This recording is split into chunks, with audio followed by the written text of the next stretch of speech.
কৃষ্ণ। আজি অসমৰ দুখীয়া মহিলা আৰু স্বামীৰ চকুৰ টোপনি নোহোৱা হ'ল আৰু চিন্তাৰ সাগৰত বুৰ যাব ধৰিছে। ইয়াৰ কাৰণ হ'ল বহু বছৰৰ পৰা প্ৰাইভেট বেংকৰ পৰা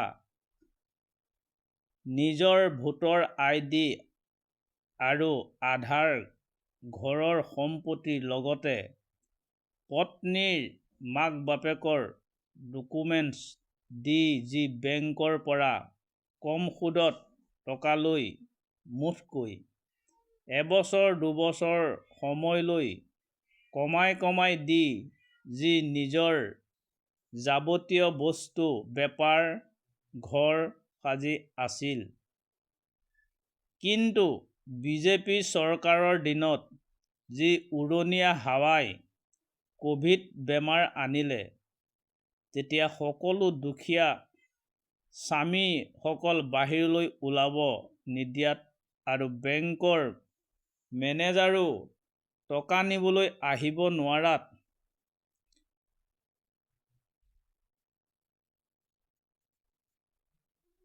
সেই ঋণত দুখীয়া ৰাইজ পৰিল।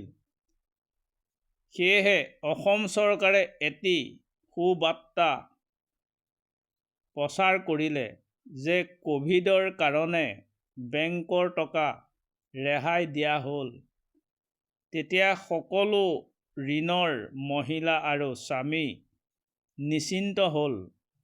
চৰকাৰেও কিছু সকলৰ ঋণ বেংকত পৰিশোধ হ'ল বুলি ক্লিয়াৰ চাৰ্টিফিকেট দিলে।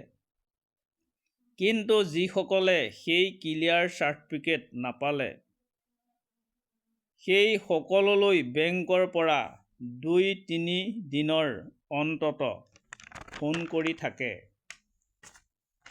জনাই আপোনাৰ লোনৰ পৰিমাণ সুদে মূলে বহুত হ'ল। সেই ফোনৰ কথা শুনি স্বামী আৰু পত্নীৰ মাজত কাজিয়া হৈ সংসাৰৰ বিচ্ছেদৰ পৰিস্থিতি হৈ পত্নীক মাক-বাপেকৰ ঘৰৰ পৰা টকা আনিবলৈ পঠাই দিয়ে আৰু মিতিৰৰ মাজতো অমিলৰ সৃষ্টি হৈ পৰিছে।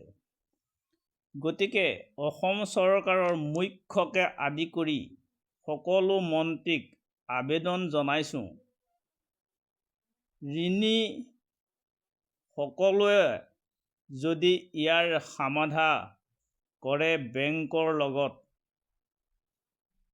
কনফাৰ্ম কৰক। যদি নকৰেও তেতিয়াহ'লে টিভিৰ বাতৰিত প্ৰকাশ কৰক। যি সকলৰ ঋণ আছে অসম চৰকাৰৰ দায়িত্ব নাই, তেতিয়া আমি কিবা উপায় কৰি বেংকৰ ঋণ দিম আৰু তেতিয়া ৰাতি অকণমান চিন্তা নকৰাকৈ এই ভাগৰুৱা দেহাটো আৰাম কৰিব পাৰিম। সেয়েহে আশাৰে মাননীয় মুখ্যমন্ত্ৰী মহোদয়ৰ ওচৰত প্ৰাৰ্থনা জনাইছোঁ উত্তৰটো দিবলৈ।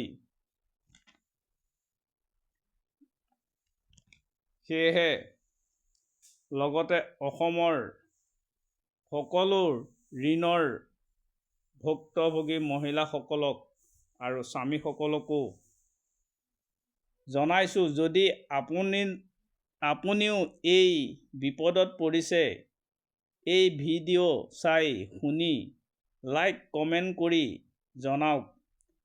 আমাক এই বিপদৰ পৰা মুক্ত কৰি বিজেপি চৰকাৰৰ জিন্দাবাদ বুলি আগুৱাই যাবলৈ আমি উৎসাহিত হ'বলৈ। কৃষ্ণ।